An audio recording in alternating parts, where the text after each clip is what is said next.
ये खबर अमेरिका के बीते कुछ साल पहले की है, जहां दिन में हो गया था अंधेरा, आया था भयंकर तूफान। ये तस्वीरें देख रहे हैं आप, ये अमेरिका की है, जहां दिन में अंधेरा हो गया था, पूरा आसमान लाल हो चुका था। पूरे दोपहर में ऐसा लग रहा था जैसे मानो कोई तबाही सी आने वाली हो। ऐसी हालत थी अमेरिका की। अमेरिका जो दुनिया का सबसे सुपर पावर देश माना जाता है, जिसके पास दुनिया में सबसे ज़्यादा हथियार और सबसे ज़्यादा पैसे हैं। कुछ दिन पहले उसकी हालत क्या थी, और वो अपनी इस हालत की वजह खुद है, क्योंकि उसने दूसरे देशों में वार को बढ़ाकर वहाँ के प्राकृतिक और पर्यावरण को नुकसान पहुँचाया था। और आज उसके धरती पर देखिए, पूरे दोपहर में आसमान काला हो गया था, लाल हो गया था, बड़े बड़े तूफान आने लगे थे अमेरिका में। आखिर क्या थी इसकी वजह, आइए जानते हैं इस वीडियो में। आज से लाखों करोड़ों साल पहले पृथ्वी से जीवन कितनी बार खत्म हो चुका था, जिसे एक्सटेंशन इवेंट कहा जाता है। पृथ्वी का वातावरण जिस तरीके से बदलता है, कभी बर्फ का दिन आ जाता है तो कभी पूरी तरह से पृथ्वी गर्म हो जाती है, और ये सब बदलाव खुद होता है। नेचर अपने आप को बदलता है और इस तरह का बदलाव आने लगता है वातावरण में, जिसे मानव जीवन तथा जीव जंतु समाप्त होने लगते हैं।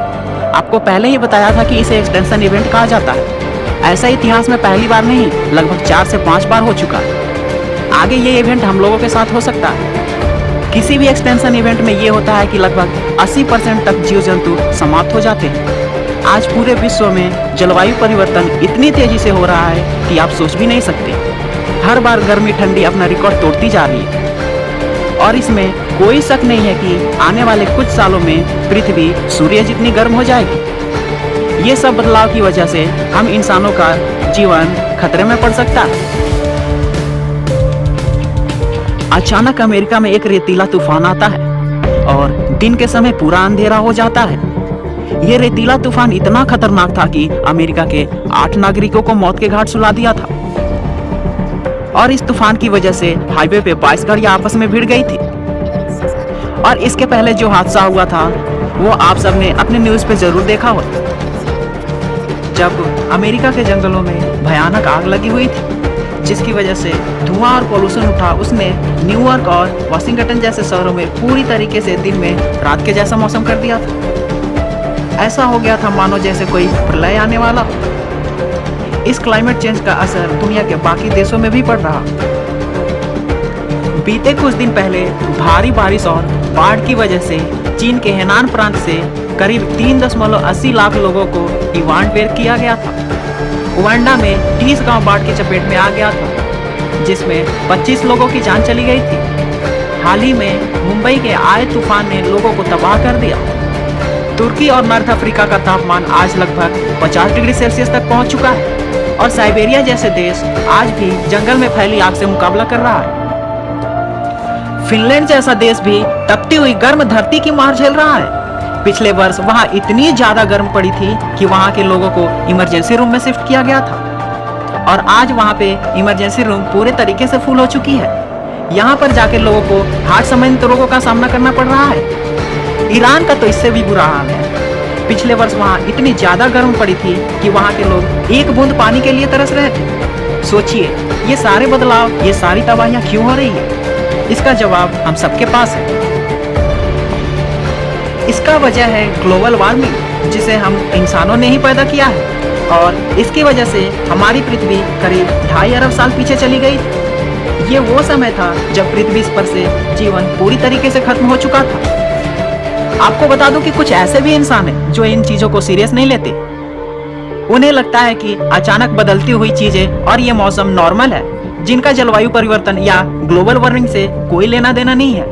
लेकिन आपको बता दें, हमारी पृथ्वी मंगल ग्रह जैसी हो सकती है। जी हाँ, बिल्कुल सही सुना।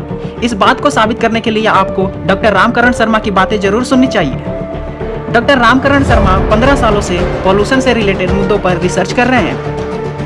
आज के समय वो सऊदी अरब के king Abdullah University of science and technology में साइंटिस्ट हैं। उनका कहना यह है कि एक वक्त था जब धरती पर जीवन का निशान भी नहीं था। हमारी पृथ्वी मंगल और शुक्र जैसी थी, और इन्हें देखकर आप इस पृथ्वी का पास्ट और फ्यूचर दोनों समझ सकते हैं। जब आप 4.6 अरब साल पीछे जाएंगे, तब आपको पता चलेगा कि हमारी गैलेक्सी, हमारी मंदाकिनी, सभी ग्रह एक जैसे थे। सब एक ही गैस और धूल के गुबार से जन्मे थे, सब एक ही सूर्य के चक्कर काटते थे, लेकिन जब उनमें जलवायु की चेंजिंग आई तो सिर्फ पृथ्वी के पास ही पानी रह गया, बाकी सारे ग्रह वीरान हो गए। सूर्य उबलने लगा और मंगल जमने लगा। और आपको बता दें, बिल्कुल ऐसे ही वक्त धरती पर भी आया था, जब धरती पर हिमयुग आया था। मंगल की तरह बर्फीली हो गई थी, लेकिन हम इन बातों पे ध्यान नहीं दिए। हमने प्रकृति के साथ खेलना बंद नहीं किया तो बढ़ती हुई इन पॉल्यूशन और गैसेस की वजह से हमारी पृथ्वी स्वर्ग की तरह तपने लगेगी। और आपको बता दें, इसकी शुरुआत हो चुकी है। सनलरनेट डेटा और क्लाइमेट मॉडल के आधार पे जो रिसर्च की गई है, इसका डेटा हमें यह बताता है कि स्ट्रोपोस्फीयर के नीचे जो परत में अलग अलग लेयर्स होती है, उनमें नीचे की परत ट्रोपोस्फीयर जलवायु परिवर्तन की वजह से लगातार गर्म हो रही है। और आपको बता दें, धरती के करीब 12 से 50 किलोमीटर तक जाने पर स्ट्रोपोस्फीयर में ही ओजोन गैस पाया जाता है, जो हमें सूर्य के हानिकारक किरणों से बचाता है। ट्रोपोस्फीयर के गर्म होने से स्ट्रोपोस्फीयर का निचला हिस्सा बाहर की ओर दब रहा है और CO2 की मात्रा बढ़ने से ये सिकुड़ता जा रहा है। जैसे जैसे ये परत सिकुड़ता जाएगा, वैसे वैसे हमारी पृथ्वी और भी गर्म होती जाएगी। कंप्यूटर सिमुलेशन में ये देखा गया है कि जब हम संसाधनों को जरूरत से ज्यादा यूज करते हैं तो आबादी तबाह हो जाती है, लेकिन कुछ आबादी बच जाती है। जो अपने सोर्स को जरूरत के अनुसार यूज करती है वो बच जाती है, और जो लगातार प्राकृतिक संसाधनों को बर्बाद करती है वो खत्म हो जाती है, वो सभ्यता खत्म हो जाती है। प्राकृतिक संसाधनों का उपयोग हमने लगातार ग्लोबल वार्मिंग को बढ़ावा दिया है। इसका असर हमें क्लाइमेट चेंजिंग के रूप में देखने को मिल रहा है। सबसे बड़ी बात यह है कि भारत भी इससे सेफ नहीं है। एक रिपोर्ट से पता चला है कि जलवायु परिवर्तन की वजह से आने वाले कुछ सालों में भारत सूखे की स्थिति का सामना करने वाला है, जिसकी वजह से पानी और फसल की मार झेलनी पड़ेगी, जिसकी वजह से हमारी पृथ्वी रहने लायक नहीं बचेगी और हम सबको अपने जीवन से हाथ धोना पड़ेगा। वीडियो में अंत तक बने रहने के लिए आपका बहुत बहुत धन्यवाद। मिलते हैं अगले वीडियो में, तब तक के लिए जय हिंद, वंदे मातरम।